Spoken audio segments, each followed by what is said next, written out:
3.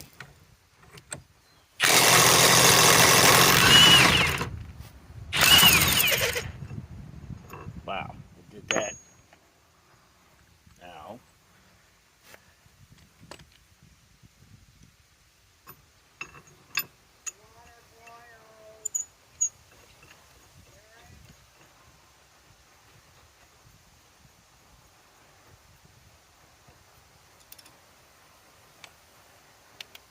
now, yeah, okay, tightening it now.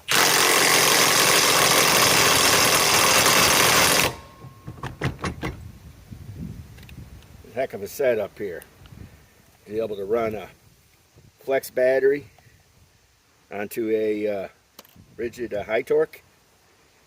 It's well worth the money. I mean, you hear this thing running.